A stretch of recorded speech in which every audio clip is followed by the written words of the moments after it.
नमस्कार दोस्तों, आज एक बार फिर हम अपने YouTube चैनल अनूप सर के साथ लगातार पढ़ रहे फिजिक्स के भौतिक विज्ञान में हम कार्य सामग्री ऊर्जा के बारे में चर्चा कर रहे थे। आज हम लोग ऊर्जा के बारे में चर्चा करेंगे।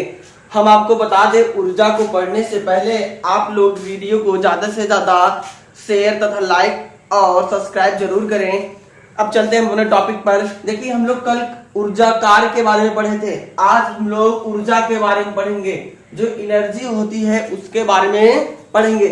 पहली बात तो होती है, जो ऊर्जा होता है उसे तो कभी नष्ट नहीं किया जा सकता, ना तो उत्पन्न उसे एक रूप से दूसरे रूप में परिवर्तित किया जा सकता है। यह लोगो आइंस्टीन ने बताया था। आइंस्टीन उन्होंने कहा था कि ऊर्जा, उन्होंने उसको बताने के बाद एक ऊर्जा का समीकरण भी दे दिया था, E बराबर mc²। यहाँ पे जो होता है m द्रव्यमान और c निर्वात में प्रकाश की चाल होती है। तो इसको भी हमको नहीं देखना है, सर्वप्रथम हमको क्या देखना है उसके टॉपिक पे चर्चा करते हैं। यहाँ देखिए, ऊर्जा क्या होता है? किसी वस्तु की कार्य करने की क्षमता को उस वस्तु की ऊर्जा कहते हैं। मतलब कोई वस्तु हुआ, अगर वो काम करने की क्षमता रखती है, कैपेसिटी रखती है, तो वही ऊर्जा हुई। अब देखिए, जैसे हम आपको पढ़ाने की क्षमता रखते हैं तो वही हमारा क्या हुआ? ऊर्जा हुआ। ठीक, क्या समझ में आया? अगर कोई व्यक्ति किसी काम के लिए अपनी कैपेसिटी रखता है, क्षमता रखता है, अवकात रखता है, वही क्या कहलाती है? ऊर्जा कहलाती है। तो ऊर्जा का मात्रक जूल होता है। हम आपको बता दें कि ऊर्जा का जो मात्रक होता है, यूनिट होता है, वो क्या होता है? जूल। तो जूल में हम ऊर्जा को नापते हैं। तो अगर आपसे कोई पूछे ऊर्जा क्या है, तो आप कहेंगे कोई भी कार्य करने की कैपेसिटी को ही, क्षमता ही को ऊर्जा कहते हैं। ऊर्जा का मात्रक जूल होता है। अब आगे टॉपिक पे चलते हैं। ऊर्जा के प्रकार। ऊर्जा दो प्रकार में होते हैं। पहला कौन सा होता है? गतिज ऊर्जा। दूसरा हमारा क्या होता है? स्थितिज ऊर्जा। पहले के बारे में हम चर्चा करेंगे, जो गतिज ऊर्जा होती है, काइनेटिक एनर्जी, यहाँ इसके बारे में हम लोग चर्चा करेंगे। गतिज ऊर्जा वो होता है कि प्रत्येक गतिशील वस्तुओं में उसकी गति के कारण कार्य करने की क्षमता को ही गतिज ऊर्जा कहते हैं। हम आपको बता दें, प्रत्येक गतिशील वस्तु में कार्य करने की क्षमता को ही क्या कहते हैं? गतिज ऊर्जा कहते हैं। जैसे कि कोई फैन ऊपर जब चल रहा होता है तो उसमें उसको चलने के लिए एक ऊर्जा की आवश्यकता होती है।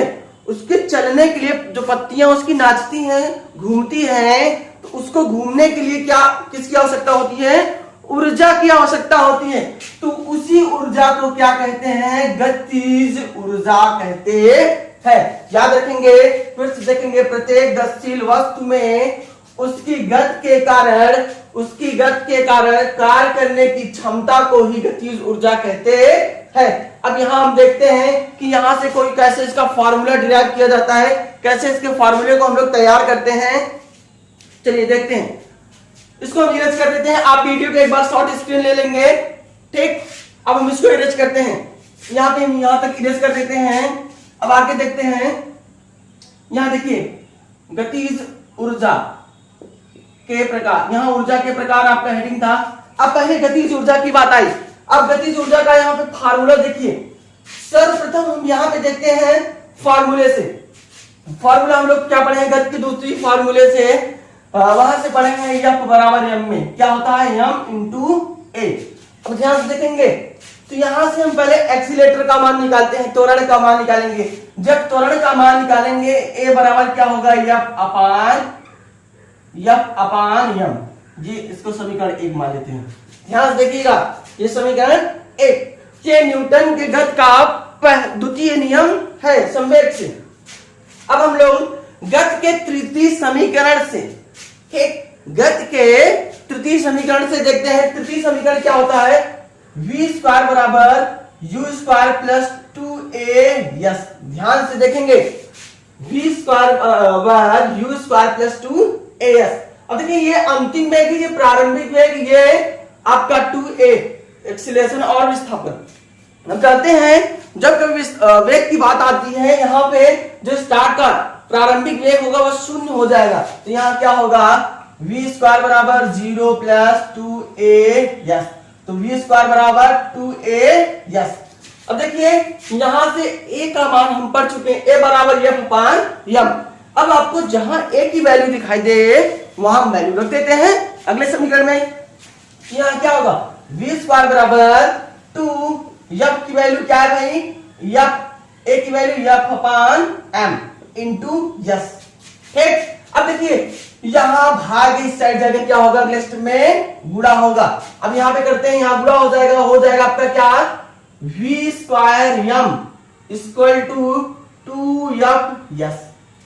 देखिएगा v square m equal to 2f।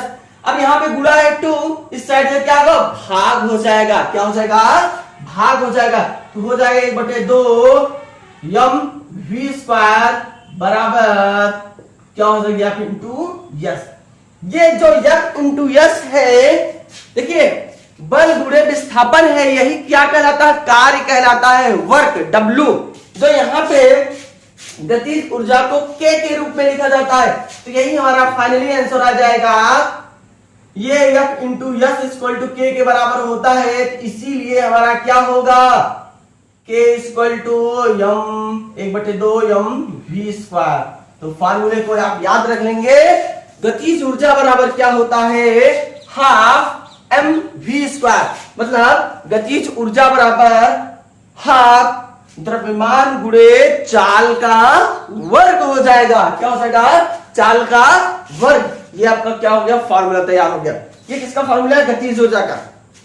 अब हम लोग पहला इसको, अब वीडियो को शॉर्ट स्क्रीन ले लेंगे, ज्यादा से ज्यादा लोगों के पास शेयर करके वीडियो को सब्सक्राइब, चैनल को भी लाइक शेयर सब्सक्राइब जरूर करिए। अगले टॉपिक पे आते हैं। दूसरी स्थितिज ऊर्जा होती है, ध्यान से देखिएगा। स्थितिज ऊर्जा क्या होती है, वस्तुएं अपनी स्थित व विकृत अवस्था के कारण कोई भी कार्य कर सकती हैं।